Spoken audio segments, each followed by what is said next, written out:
Hi, Paul from Southeast Arizona, Recreational Vehicle Rentals and Storage.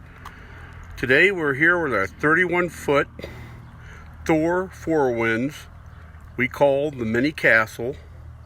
This is a 31-foot length RV. When renting an RV, if you're not sure of the length, you can simply look here on the side panel next to the entry door.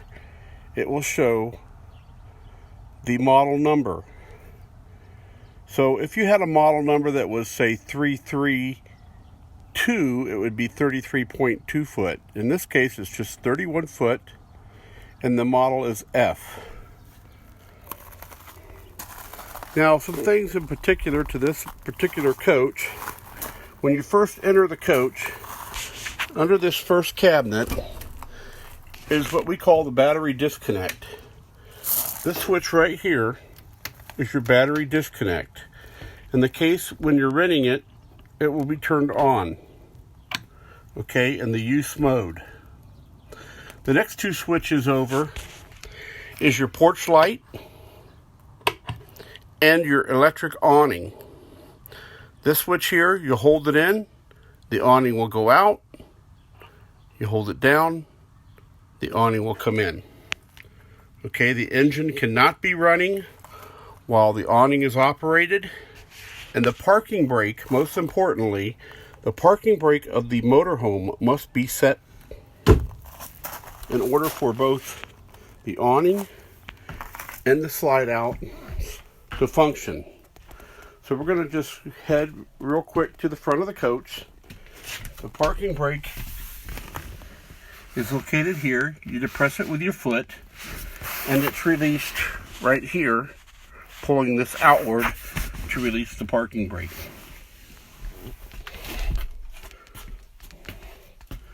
Next, we'll move back to the actual monitor panel. In this particular model, this is your monitor panel. This unit has a solar charger. That's what this panel is here. It's indicating that it is on solar charge, and the batteries are currently at 13.6 volts. Okay, nothing more that you really have to do there. Just know that it has a solar panel that helps charge the batteries. The next panel is a command panel for the generator. Again, it's going to show you the battery level, and then you can start or stop the generator from here.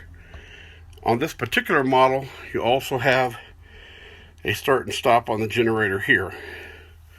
Okay, either one of these will do the same thing. I'm going to show you here. When you go to start the generator, you want to press the prime button, hold it down. Now what will happen is on the panel below, you see it came up with how many hours are on the generator. Hold the prime button down, that will light. You can do it from either the panel above or this panel here. You hold it down. It'll show you how many hours are on the generator. Once you've done that, you have primed the generator, meaning that you've given it enough gas to start it up. Next, my rule of thumb is 5 seconds or 5 minutes, meaning that you never crank the generator for more than 5 seconds.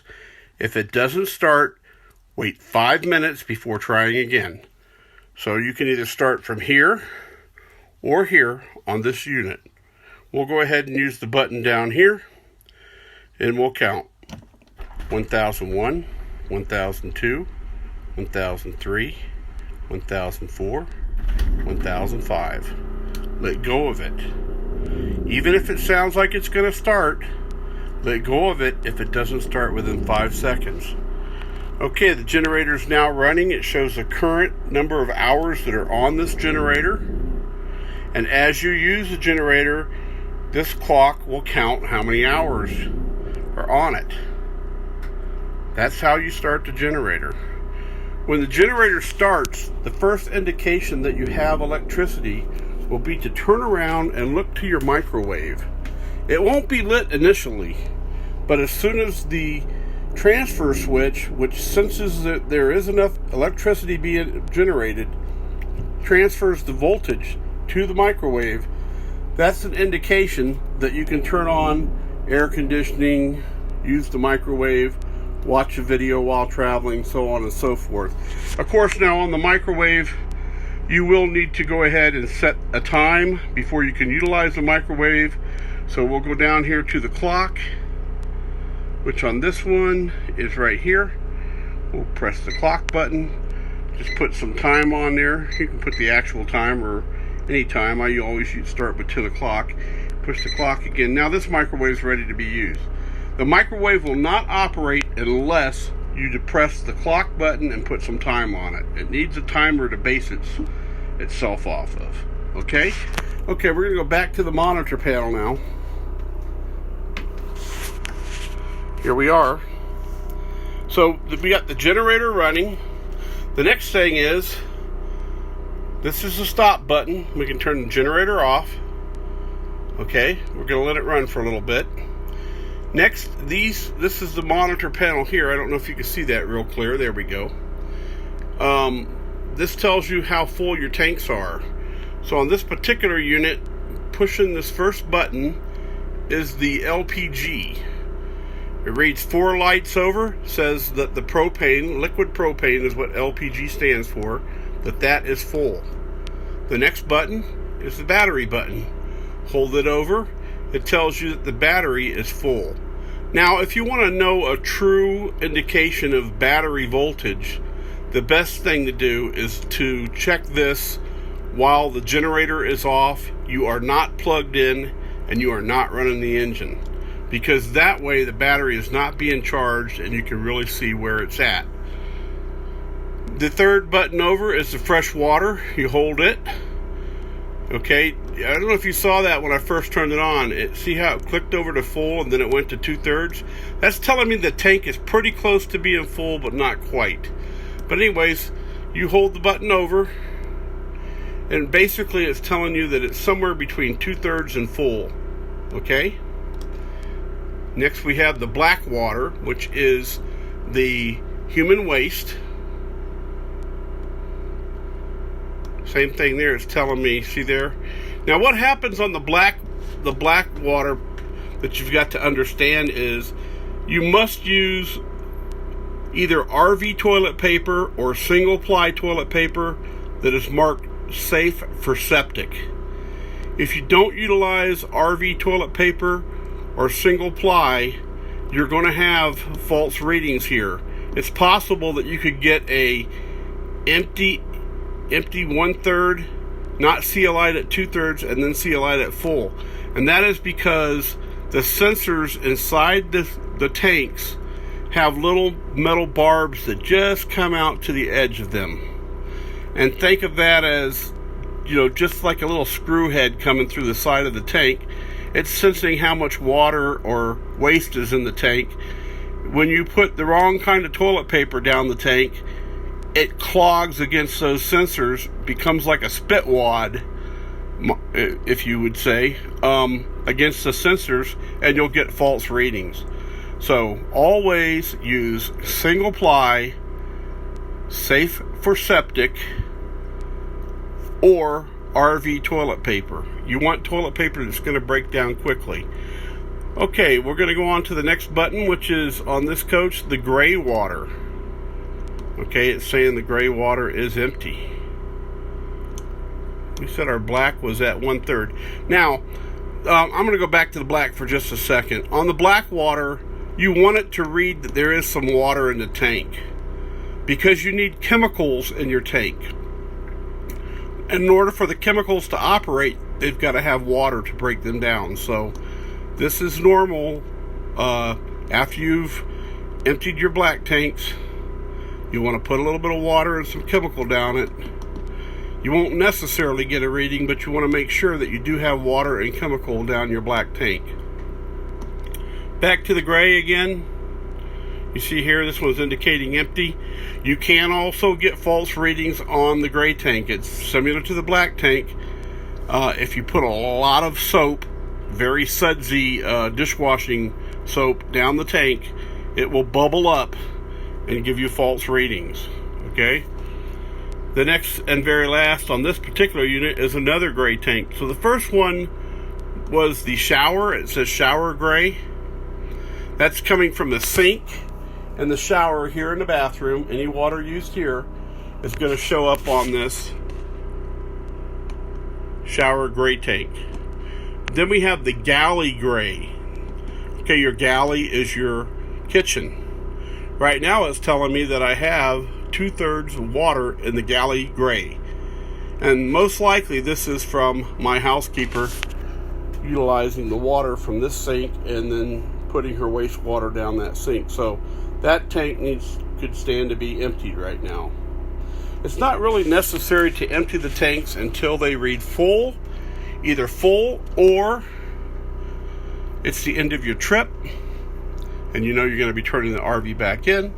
At that time you would go dump your black water first and then your gray water. That's on another video, but for now we're just going to talk about this monitor panel. So the next buttons we have on the monitor panel are the slide out extend for the living room. This is for your main slide only on this particular unit. So on this unit you must not have the engine running. The engine must be turned off and the parking brake must be set in order for this slide out to operate. So I'm going to show you real quick. We're going to bring it back in. You can hear it running behind me here. See it moving. Okay, I'm going to put it back out.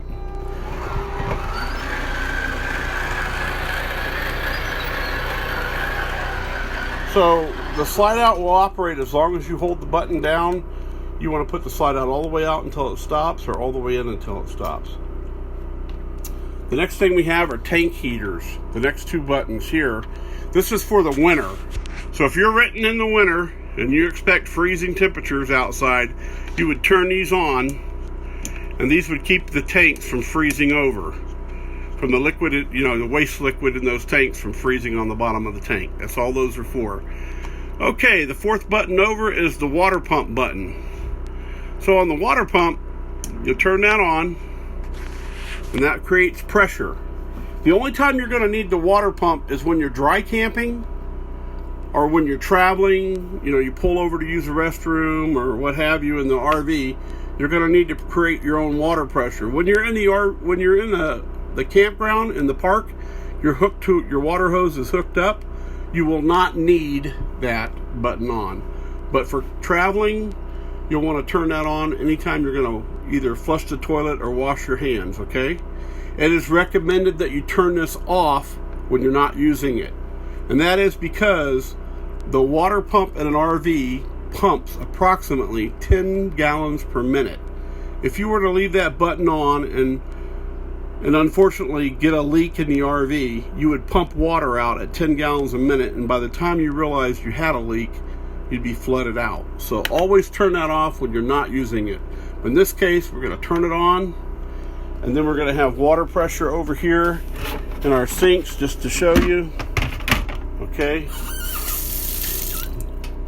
And the pump, you don't hear it right here, but the pump, it'll process pressure until you turn it off, and then it just holds its pressure. Over here in the bathroom, we have the same thing with this sink, but when it comes to the toilet, on this particular unit, your flush valve is right here on the side. So this creates water pressure so you can flush the toilet. I don't know if you can see that. So it's filling. So you would basically, pardon the expression, if you took a number 2, you would need to put some water down the toilet here. Let it build up enough, because this is just strictly gravity that's pulling down the waste. And then you'll press the pedal all the way down and it will flush. Okay?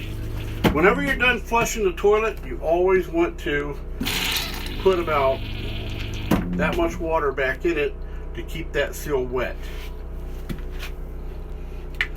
That's actually covered also on another video, but I just wanted to show you when you would be using the water pump switch. So when you're done, turn it off. Okay, we've got 2 more switches here. We have the LP gas on. This is for the hot water heater now. These 2 buttons here control the hot water heater. So when you turn the LP gas on, it will light the hot water heater. If for some reason the hot water heater does not light, because you're out of propane or what have you, this light here will light up. So this is kind of backwards from most things. If it's not working, you're going to get a warning light right here saying the pilot is out. Okay? Usually when you turn on the LP gas to light it, it's usually 5 seconds. You can count it. 1001, 1002, 1003, 1004, 1005. If it doesn't light, usually if it doesn't ignite, then this light will come on. Now in this unit, you can actually hear the propane light. If I didn't have the generator running, you would hear the propane light. And where the propane tank is on this guy, as far, not the propane tank, but the hot water heater, I should say, is back up underneath the sink here. Okay, so when that hot water heater is lit, you'll hear it. If I have the generator off, I'm going to go ahead and turn that off. Just by turn the generator off, you can either hold this button down. Okay. Remember, this is for the generator, and also this is for the generator. So either one of these buttons, you can hold it down and it'll stop the generator. So I don't know if you can hear that. It's fairly quiet, but the hot water heater, when it's lit, it'll be running. You'll hear it if the generator's not on. And that was this button right here. So let's see. I don't know if you can hear this. I'll be real quiet. We'll see if we hear it light. I don't know if you heard that. Tunk, tunk. So it lit. All right. So that's the hot water heater. Once you're set up in the RV park, you can turn this button on. You can leave it on the whole time you're in the RV park. The LP gas. You can also use electricity if you're plugged in, 110. But just be aware that the LP gas is what's going to heat it the fastest. And it only takes about 15 minutes to heat the water. Once it heats it, it'll cycle itself off until you put enough demand on it that you've cooled the water down by using it in the tank, and then it'll cycle itself back on. On our checklist, we give you a checklist when you rent one of our RVs, and on our checklist it reminds you when you first get there, part of your setup is to turn the hot water heater on, and when you depart, part of your setup is to take and turn the hot water heater off. Okay, so this is the propane. This is the fastest way to heat water. If you are plugged into electricity and you're going to be somewhere for a long time, then I'd recommend turning on the 110 volt and leaving it on. Now, cautious not to leave the hot water heater, either one of these buttons, on while you're traveling. Okay, number one is because you don't really want a flame burning while you're going down the road with the LP. And number two is, if you leave this 110 volt on like so, like right now we don't have the generator running. We try to start the generator, that's already got a load on it. It's not good to start the generator with any load on it, so you want all this off. And this is on the checklist. It'll remind you to turn these things off. Okay, the last thing we have here in this RV on the monitor panel comes to the air conditioner. So this is an indication that somebody has tried to get it to go colder quick, but it doesn't make a difference. So what I want to get at here with the air conditioner is this panel controls the air conditioning and the heating for the unit. Okay, now you would use this air conditioner, which is this unit up here on the ceiling. Okay, you would use that air conditioner button there to cool down the RV while traveling or when you're parked, because the automotive air conditioning is not going to cool the entire RV down while you're traveling. So there's a couple things you should know about air conditioning. The generator has to be running while you're traveling. While you're traveling, the generator must be running in order for the air conditioner to function. Okay? You do not want to use the heater this heater while you're traveling, because now you have an open flame. All right, this is only for when you're parked stationary as far as the heat goes. But for the air conditioner, you'd have to have the generator running. So I'm going to come back up here and start the generator again. Now, if you recall, we said we could start from here, or we can start from here. So in this case, no more than 5 seconds. We've already had it running. I don't need to prime it again like I showed you earlier. We'll just go ahead and click the start. Hold it down for no more than 5 seconds. 1001, 1002, 1003. So that one started up pretty fairly quickly there, okay? I'm looking at the microwave again. Remember I told you you're going to wait for the microwave to power up, and then you know you got electricity to everything. So we're going to wait for this microwave to power up, and that'll be an indication that we're producing the voltage. Everything's nice and smooth. Any second now that sucker should be coming on. There we go. All right, that's a good example there of how this thing works. So we'll wait for the microwave to light up. Again, we can put time on it. It's not necessary at this point.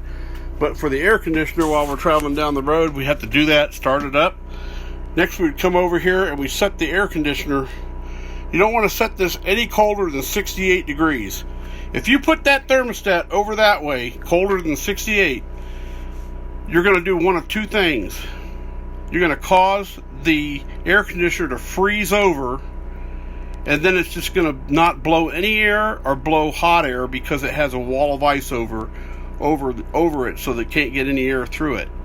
So it's very important to note, never under any circumstances do you want to set the thermostat while on air conditioning colder than 68 degrees. You could cause a freeze over. Turning it down colder is not going to get it colder in here any quicker. Either the compressor's on and it's cooling, or it isn't, okay? So don't get in the habit of thinking, oh gosh, it's 110 degrees outside. If I put this colder, it's going to cool it quicker. No, it isn't. It's already cooling. It'll only cool as fast as it will. So 68 degrees when you're going to run the air conditioner. Now, we'll put the air conditioner over to cool. Did you hear the generator surge a little bit? That's normal because we put a load on it, okay? The main thing I want you to know is this button over here